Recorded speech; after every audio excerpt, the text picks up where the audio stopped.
Bonjour à tous et bienvenue pour ce nouvel épisode. Aujourd'hui, j'ai envie d'aborder un petit sujet qui est assez tabou en France, je pense. C'est l'argent. Voilà, aujourd'hui, on va parler d'argent. L'argent public. Donc, si vous avez un petit moment à m'accorder, une petite pause, et que vous avez envie de m'écouter, je vous propose de plonger direct. Allez, c'est parti. Donc, je vais être très claire. Aujourd'hui, on paye tous. Et on ne sait toujours pas où va notre argent. On nous répète en boucle que l'État dépense des milliards, que les budgets augmentent, que les plans se multiplient, que des moyens sont débloqués partout. Alors oui, sur le papier. Tout a l'air sérieux, mais dans la vraie vie, dans le réel, dans le concret, quand on regarde autour de nous, eh bien, les écoles qui deviennent des fours dès qu'il fait chaud, des hôpitaux sous tension permanente, des trains qui tombent en panne au moindre problème, des villes encore trop dures à vivre quand les températures explosent. Alors la question est simple, brutale, mais je pense qu'elle est légitime. Comment peut-on dépenser autant pour des résultats aussi faibles? Le problème, ce n'est pas seulement qu'il n'y a pas assez d'argent. Le vrai problème, c'est que l'argent se perd. Il se dilue, se bloque, s'éparpille, dans un système devenu tellement lent et tellement trop complexe. Entre l'État, les régions, les départements, les communes, les agences, les cabinets, les contrôles, les normes et les validations successives, chaque euro public traverse un parcours du combattant. Et avant même d'arriver sur le terrain, il a déjà été amputé par la paperasse. La lenteur, les réunions, les circuits de décision et parfois l'absence totale de responsabilité claire. Et pour quel résultat? On annonce encore des plans, on produit des rapports, on lance des audits. Et puis sur le terrain, ça change trop peu, ou pas du tout, ou trop tard. Un petit exemple, très simple. Végétaliser une cour d'école, planter des arbres, peindre un parvis d'hôpital, rafraîchir un espace public. Là, on ne parle pas ici de grands travaux impossibles ou de technologies hors de prix. Non, non. On parle de petites choses simples, utiles, concrètes et souvent peu coûteuses, si elles sont bien pensées.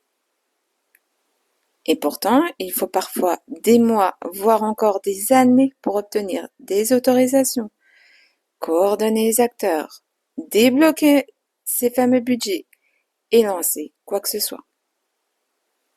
Alors que pendant ce temps, les enfants suffoquent et deviennent des poulets rôtis dans leur classe, du personnel hospitalier qui travaille dans des bâtiments tellement mal adaptés, des habitants qui subissent des lieux publics qui pourraient être transformés beaucoup plus vite.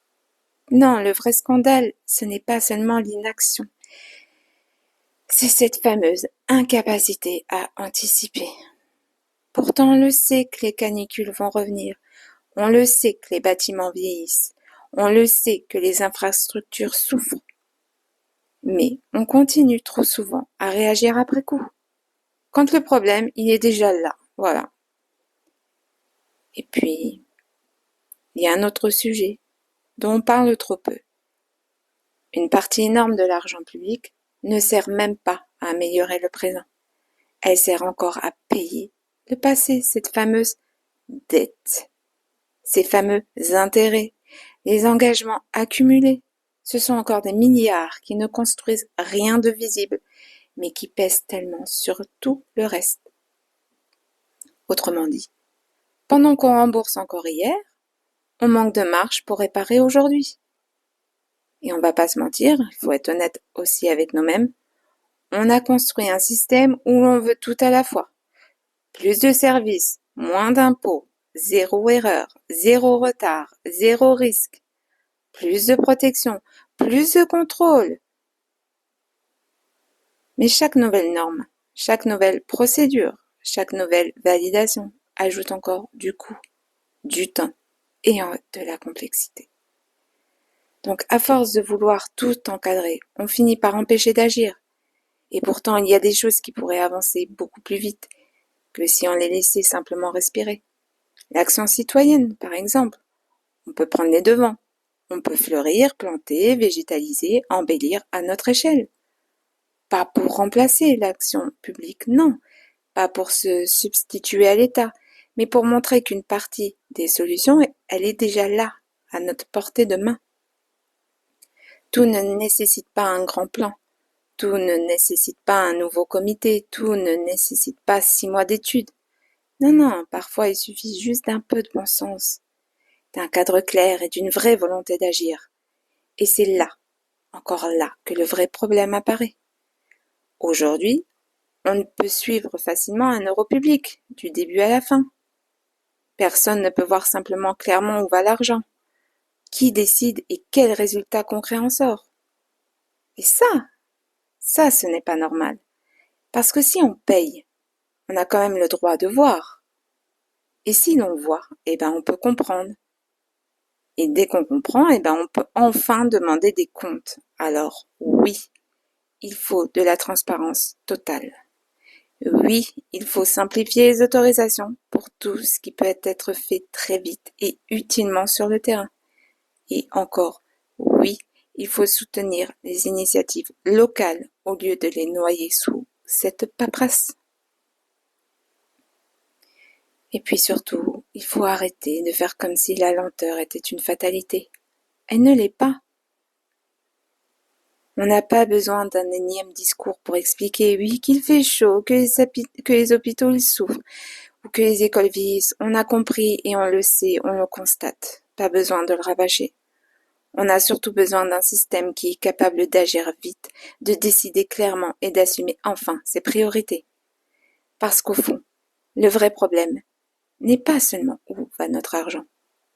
Le vrai problème, c'est qu'on ne sait même plus assez bien le suivre, ni le contrôler, ni l'utiliser au bon endroit, au bon moment. Et ça, il est temps que ça change.